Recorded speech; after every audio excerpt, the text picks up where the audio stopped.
केंद्र सरकारला विनंती केली होती, मी स्वतः माननीय देशाचे पंतप्रधान मोदीजी यांना विनंती केली होती की कुंभमेळ्याच्या निमित्ताने जे काही रोड नेटवर्क आपल्याला तयार करायचं आहे त्याच्यामध्ये राष्ट्रीय महामार्ग असतील किंवा इतर महत्वाचे मार्ग असतील याकरता केंद्र सरकारने पुढाकार घ्यावा आणि त्या दृष्टीने माननीय गडकरी साहेबांनी आज त्या पत्रावर बैठक घेतली।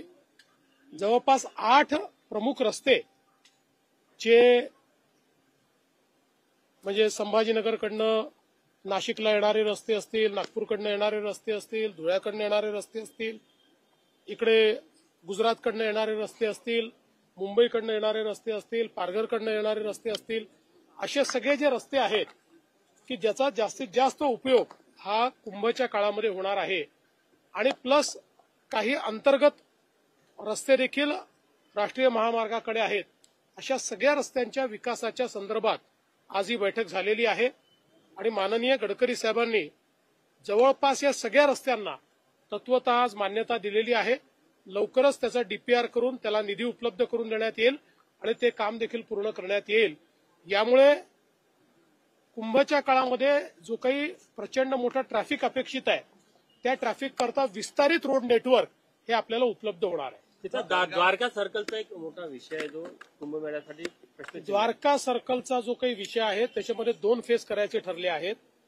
पहिल्या फेजमध्ये कुंभपर्यंत जे होऊ शकतं ते करणार आहे आणि त्याच दरम्यान सेकंड फेजचाही वर्क ऑर्डर दिला जाईल, कारण तिथे जे काही इंटरव्हेन्शन्स आहेत त्याला थोडा अधिक वेळ लागणार आहे आणि मग त्या अधिक वेळाकरता कुंभच्या काळात तो भाग खोदून ठेवलेला असेल अशी परिस्थिती येऊ नये म्हणून याला 2 भागांमध्ये आपण परिवर्तित केलेला आहे।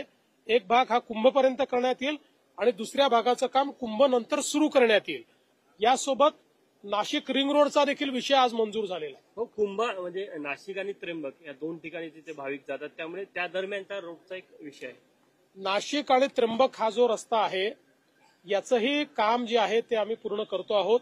विशेषतः काही ठिकाणी आता आपण 6 लेनचा रोड करतोय आणि पलीकडे 4 लेनचाच रोड होता, तोही 6 लेनचा करण्याची आता गडकरी साहेबांनी मान्यता दिली आहे।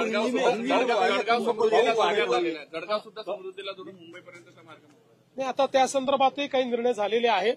मोठ्या प्रमाणात हे रोड नेटवर्क आता तयार करतोय। आज जो 2027 में नासिक और त्र्यंबकेश्वर में महाकुंभ होने वाला है उसके रास्तों का नेटवर्क तैयार हो, इस दृष्टि से मैंने राष्ट्रीय महामार्ग बनाने के लिए प्रधानमंत्री जी को चिट्ठी लिखी थी और आज उसी के चलते हमारे देश के जो रास्तों के मंत्री हैं आदरणीय नितिन गडकरी जी, इन्होंने नागपुर में बैठक ली और इस बैठक में 8-9 रास्तों की हमने मांग की थी, वो सारे रास्ते उन्होंने मंजूर किए हैं, जिसमें रिंग रोड भी है, त्र्यंबकेश्वर को जाने वाला रास्ता भी है और 6 तरफ से नासिक की ओर रास्ते आते हैं। ये 6 तरफ से आने वाले सारे रास्तों को उसका वाइडनिंग करना, उसका स्ट्रेंथनिंग करना, उसको अच्छी तरीके से मोटरेबल बनाना, ये सारी चीजों को मान्यता उन्होंने दी है। नागपूरच्या विविध प्रकल्पांचा आढावा आम्ही घेतलेला आहे।